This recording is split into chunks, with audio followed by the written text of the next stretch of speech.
What's up guys, and welcome back to another video. This is my second video for the Euro 2020 Fantasy, and today I picked 5 players that I think are really good differentials for the first match day. So this is just for the first game in the group stage.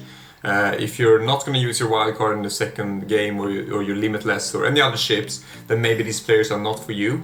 Because I think there are better differentials that are better for like the whole group stage. I might make a video of that if you want to see that, but this is just for the game week 1 differentials pretty much. And I picked players that are 5% or less. And it turned out to only be midfielders for this time, which I didn't expect, or I didn't pick it on purpose, but it's only midfielders in today's video. And it is for the first game week, as I said, so I target the fixtures. So there might be some controversial picks in here, but just bear with me and I'll explain why I chose these players. So the first player I chose is BERNARDO SILVA. So as you can see his stats here, I included the stats for his season in Manchester City, as well as his stats in overall for Portugal. And his stats overall for Portugal is actually pretty good. It's almost 1 point per every second game, which is really good. And it's only 2% picked. But they are playing Hungary, which is probably the team you want to target the most in this tournament. So personally, I'm probably going to go for Jota if he is going to start, if he's likely going to start, because he's in the same price bracket as BERNARDO SILVA, and I think he has a little bit more of a goal threat than BERNARDO SILVA. But BERNARDO SILVA is a really creative player, and I think that in Portugal, I haven't watched him too much, but I understood that he plays more central. But like in City, he plays more wider. Correct me if I'm wrong, but I think that he's a really creative player, and I think he will definitely get some returns in this tournament. And most likely against Hungary. I think Portugal will definitely win this game, and they could very well score a lot of goals. So I think BERNARDO SILVA for 2% ownership is a really good option. The second player is LORENZO INSIGNE, also 8.5 million midfielder. They're playing Turkey, which in my opinion is a pretty tricky game. I think Turkey is gonna be one of the dark horses in this tournament. I'm not sure about their defense though. I think they might score against Italy, but I'm not sure if they're gonna keep a clean sheet. So Italy will probably score in this game. A lot of people have Chiesa just because he's 7 million, he has had a really good season and people are captaining him in the first game week. But I just think LORENZO INSIGNE has had a really good season in Napoli. He's 19 goals and 11 assists in 48 games, it's really good. Obviously I'm not an expert in any of these national teams except for Sweden, but I've heard that he's probably likely gonna start, and I think that he's just a really good player.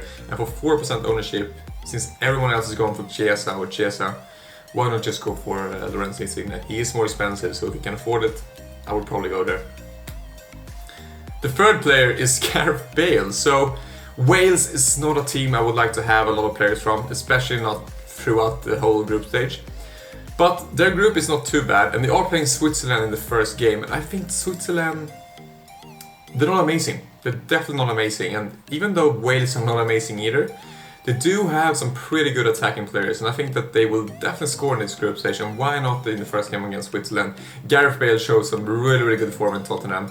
I'm not sure, did I forget to... I don't know if I'm not sure if I forgot to put the right stats here, but he scored a lot of goals in Tottenham, and he scored 2 goals in the last game week, as we know, for the players who play FPL. And he's just a really explosive good player. He's also on penalties, which is really important in a big tournament, because as we saw last World Cup with the VAR, there were a lot of penalties. So who knows, if there's going to be a lot of penalties in this tournament, it's really good to have some penalty takers. He's really expensive, so I would only have him for the first game week and then switch him out if you're going to use any of your chips. It's 5% owned, which is not too bad. I mean, it's still differential, isn't it? So then we have, I'm not going to pronounce his first name, but we had Zielinski, who plays for Napoli. And they are playing Slovakia, which is another team that I would really want to target in this tournament as an opponent, because they are not the greatest team either.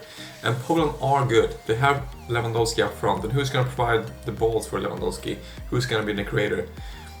Probably other players in Poland are good as well, but I think Zielinski is definitely going to be a really creative player for Poland. He had 10 goals and 13 assists for Napoli this season, which is really good. 6 goals and 11 assists for Poland in 59 apps. It's not too bad either. 2% owned. I'm probably going to have in my team for the first game week, just because I really want to target the Slovakia fixture for Poland. And I think Zielinski hopefully it's going to be a really good asset from FPL wise. So now we come to maybe the most controversial pick in this selection, and it's Christian Eriksen. So bear with me, because 9 million, very expensive. You can get any other of these players I just told you, except Gareth Bale, but he's only 9.5, so it's 0.5 more. He scored 4 goals and 0 assists in 34 games for Inter this season, and they won the league, so it's not great. Definitely not great. But his record for Denmark is pretty good. 36 goals and 23 assists in 106 games. That's like 1 point every other game. And it's only 3% owned. The reason why I have Christian Eriksen in this selection is because they're playing Finland. And I think Finland is one of the worst teams in this tournament as well. I just watched the friendly game against Sweden the other day, and they were terrible. They were so bad. And Eriksen is on penalties. He is still a pretty decent player, even though he's nowhere near as good now as he was before. He's still a pretty decent player. He is the main creator, I guess, or one of the main creators in Denmark. I think for one game week, in game week 1, he is a good option. But obviously I would not have him for the long run. But I think he's okay for one week. So there you have it. Thank you so much for watching. Let me know if you want me to make another video. I'm probably going to make one for each game week, of course, but let me know if you want to make one, because now there's only midfielder. If you want to see one with just strikers or defenders or whatever. And yeah, if you have any questions, let me know. Thank you for watching.